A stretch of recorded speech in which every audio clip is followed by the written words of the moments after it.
Hello and welcome to Business Today Television. I'm Siddharth Zarabi and we are decoding Budget 24-25.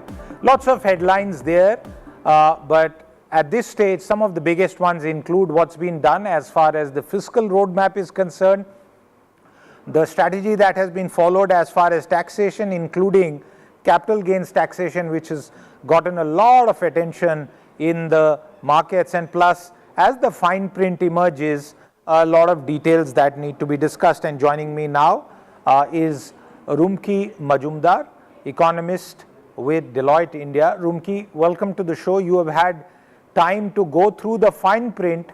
What are your key takeaways at this stage? Thank you so much, Siddharth. Nice speaking to you. Very interesting budget. There has been clear pivot towards social sector, and that has been an ask for a very long time. Especially, there have been asks around employment, job creation, youth, and that has been addressed. In fact, the first 15-20 minutes, the finance minister just spoke about what all she can offer for the job creation, and especially for young, fresh graduates. So that is one of the top highlights that I found was interesting. The other pivot that we really appreciated is towards the MSMEs. This has been our ask for a while, that the MSME sector should grow, because that creates employment, and as well as they are very integral to supply chain in the manufacturing sector. And the fact that credit availability linked to digital footprint is something which will be very critical for MSME growth. Then credit guarantee, collateral-free loans, this will definitely support MSME sector. Finally, private investments is something which everyone has been talking about, and I think quite a few measures have been taken in terms of ease of doing business, like proposed reforms to improve law and justice and corporate governance. IBC has to be made more effective, boosting the total factor productivity, addressing land reforms issues. I think those three were my key takeaways from the budget. We are all also joined by Vivek Singh, former OSD in the Ministry of Finance, someone who has seen budget making from close quarters. Vivek, welcome to the debate. I want to ask you, the big debate, public investment push versus populism and giveaways. What has the budget chosen to do this time around? Hi, Siddharth. I think responding to your question, the budget has done a very good balancing act. And it has stayed true to its theme of when in the interim budget, the finance minister stated that the full year's budget will provide a detailed roadmap for Viksit Bharat. And I think the finance minister has done a very delicate balancing act. While we see very specific, tangible announcements on agriculture, on employment, on MSMEs, and also a pivot to the social sector, as the previous speaker mentioned. There is a clear uniformity that she has tried to bring as far as the personal income tax is concerned, where the tax arbitrage on various investment classes seems to have been done away with now. So I would all in all say a very balanced budget, which focuses on critical areas which are key for India's development and growth. Rumki, in terms of enhancing the predictability of the government's fiscal roadmap and therefore the stability of our growth in the medium term, what has the budget done to enhance that scenario? So the government had been focusing on Capex for a very long time, and that's something which the government continued, even though there was no increased allocation towards Capex, but there were very specific direction to the allocation, where the money would be spent and how it would be spent. A lot more on the social sector and skilling, something which in the medium to long term will be very, very useful for India, because the way technology is transforming the job landscape, I think it's inevitable that we need to have skilled people and that in niche areas where we need to have talent upskilled and reskilled. So a lot of emphasis on that will help in the medium to long term. Quite a few announcements, as I said, on MSMEs and ease of doing business. These are some of the ways the government has actually addressed some concerns around how to make sure that the growth is much more medium term and long term, and as well as how to address some of the right challenges right now, especially rural demand, and how to address the falling, at least the modest growth in personal consumption. So I think it's, as a previous speaker said, it's a very good fine balance that the finance minister made, and we are quite optimistic. Rumki, in allocation terms, I don't know if you've had occasion to look at the fine print. We'll try and reconnect with our guests even as we speak because we have lost the connection with them. But the point, viewers, at this stage that we need to keep in mind is the amount of social sector spending that this budget has focused on. As the allocations are seen in detail, one of the key takeaways, at least in revenue terms, that was made clear by the finance minister was that there is a significant revenue giveaway, roughly 37,000 crore that has been done, and this giveaway is important from the point of view of some of the tax related proposals that we have seen, including the new tax regime, the rejig slabs. We'll slip into a short break as we continue our decoding of budget 2024. I'll see you again.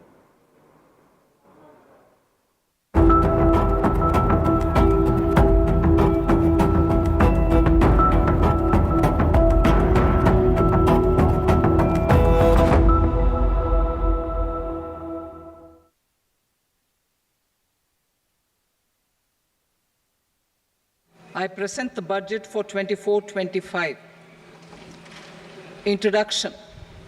The people of India have reposed their faith in the government led by Honorable Prime Minister Shri Narendra Modi and re-elected it for a historic third term under his leadership.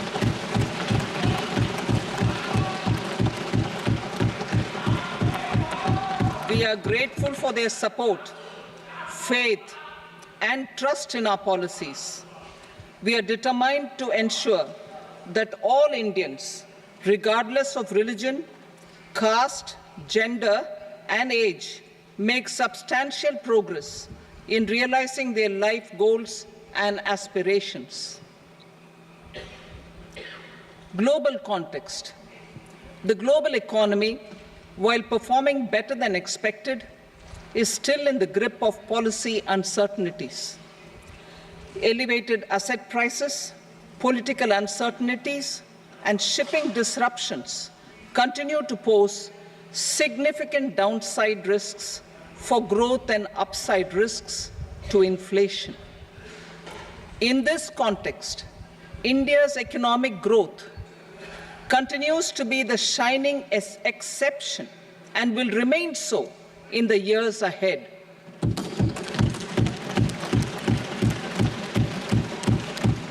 India's inflation continues to be low, stable, and moving towards the 4% target. Core inflation, that is non-food and non-fuel, currently is 3.1%. Steps are being taken to ensure supplies of perishable goods reach markets adequately.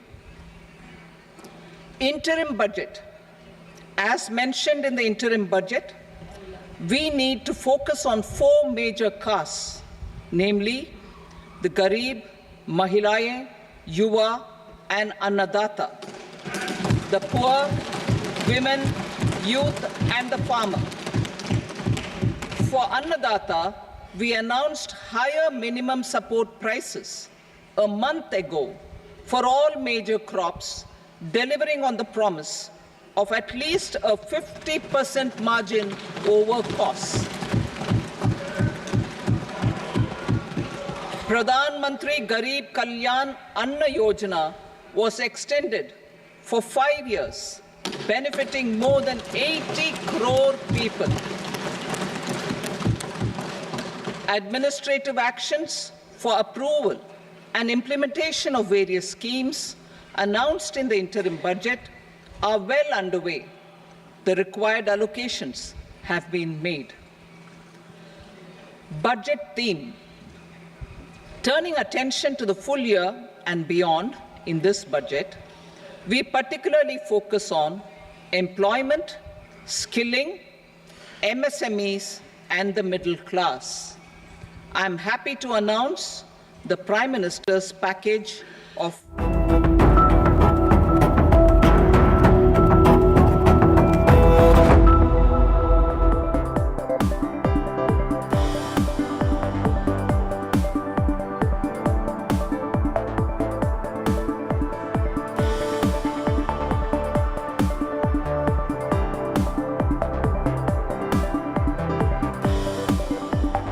Welcome back. I am in conversation with Economist Rumki Majumdar from Deloitte India and Vivek Singh, former OSD in the Ministry of Finance. Rumki, I'm going to take that last point once again with you. And I was trying to understand what are the impulses for growth that this budget has generated. So what I believe is, as you had rightly pointed out, there have been standard deductions and which will have an impact on tax revenues. And that's why if you look at the table of revenue collection and the direct tax collection is estimated to be lower than what was previously announced. Whereas I think what the finance minister is doing is she's balancing it with the non-tax revenue collection. And that's probably giving the government some leeway to spend on the social expenses. And that is something they are kind of balancing the budget that way. Growth implications, I think, I believe the government has been very prudent about spending on social sectors. Some of the elements where the growth, which will help in growth is the private Capex is something that I talked about. We need private Capex, and all the measures on improving ease of doing business will actually help bring in private Capex and in infrastructure as well, as she had announced. MSMEs growth, jobs, all these will create a much more equitable growth than just growth which is so far being termed as jobless. Vivek, coming to you, one of the points that the budget has been criticized for is the changes to the capital gains taxation with regard to F&O. STT continues to exist, although there are some good moves. Angel tax has been removed. The peak rate for foreign corporations for corporation tax has been reduced. But why tinker with capital gains at this stage? It's obviously not a revenue mobilization feature. What could be the reason behind this? So that I think the entire narrative on the changes to the direct taxes have to be seen in the overview of FM's announcement of bringing about large changes to the Income Tax Act in the next 6 months, which he said the entire review will take 6 months.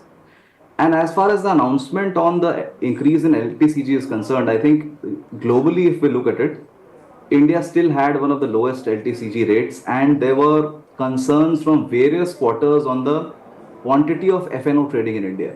What we also must see as far as direct taxation is concerned, that all these moves are part of a continuum where the government wants to avoid tax arbitrage based on the instrument that you use. For example, the indexation on debt mutual funds was removed some time back to bring them on par with equity. So in this time, they have not just increased the LTCG tax, they have done it for all classes. So essentially, that also means a reduction of the long-term capital gains tax on real estate from 20% to 12.5%. Yes, they have removed the indexation also.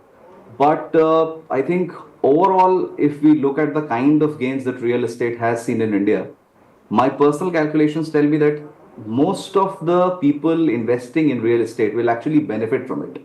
So that is how I see the overall announcements on taxation. There are definitely good Vivek, announcements. Vivek, do you fear the return of cash in real estate? Because would there be temptation for people to get around the indexation benefit being taken away?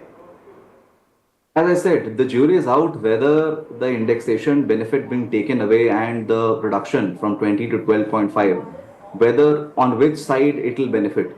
My personal calculation tells me that most of the people will stand to benefit out of the reduction in LTCG. Having said that, yes, your concern is valid. Okay. But if we take a look at the FM's speech in great detail, when she talks about the economic policy framework and how the center wants to work with the states, one of the key items that she mentioned in her speech was how the government intends to digitalize the land record system in India, and even going to the extent of providing benefits to the states for that. So I think the government is cognizant of that move, and when we talk about digitalization of land records, that will to a very large extent, of course it's a long-term project, but that will to a very large extent help plug some of the concerns that you just stated. Okay, Rumki, I'm coming back to you. What do you make of the numbers and the fiscal roadmap that has been announced? Was so much needed, or is the government keeping an eye on, the hard-won S&P upgrade that took almost 14 years to deliver? No, absolutely. And I think, fiscal deficit is an indicator that is watched out globally. The first thing that global investors look at is the government able to control its expenses and has control over its finances? And that's why this is a very key indicator. And if over the last 1 year, we have seen global uncertainties have weighed on investors' confidence. We have seen FDI falling for the first time in a decade or more. So it is very important that we attract investments. We need resources. We need foreign capital to flow in. And that's why the fact that the government and the FM did highlighted that she's going to reduce the deficit from 4.9%, which was earlier 5.1%. That tells that the government will ensure that they are consolidating its expenses from the pandemic high levels, and it would continue to do so over the next few years, because it has impact on economic growth, inflation, and of course capital investment. So that is something which FM did emphasize on. Okay, one final point with you, Vivek, before we wind down, and this is to do with Capex. Now, obviously, 4 months of the financial year almost over, and there are 8 months left. Because of the elections, some major project awards might have slowed down. Should we be reading the fact that Capex allocation has remained the same as interim budget in that light, or should we see this as a sign that this is the peak that the government can afford to do as far as Capex and infrastructure build out is concerned? Siddharth, I'll personally see it more in terms of continuity, because even the present figure of more than 11 lakh crores is almost 4 times of what it was in 2014. So it's a major jump. And as far as the increase in the public Capex was concerned, it was already a 22% increase over the last year. But what is more heartening for me, in the last year, the private corporate Capex has also increased by about 19%. That is what the figure at which the economic survey puts it. And if we are to go by the track record of the last 2-3 years, I think the government has been, even including this year, the government has been fairly conservative in its the revenue projections. I personally see the revenue target, government actually exceeding the revenue target. So maybe I don't think that there will be a situation where any project is stalled due to lack of Capex. But yes, the physical consideration must have been on the plate of the government while deciding this. Absolutely, so much to do, and the list of demands was quite a bit, but remember viewers, a lot seems to have been addressed.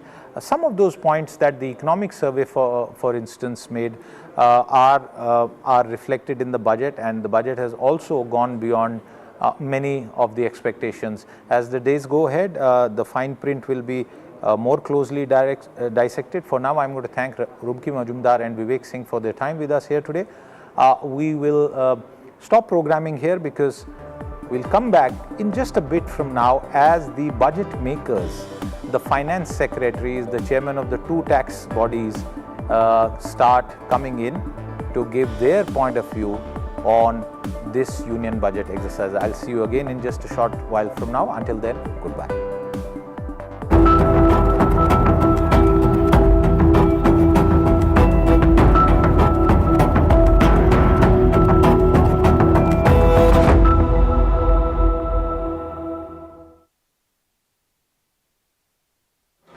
I present the budget for 24-25. Introduction. The people of India have reposed their faith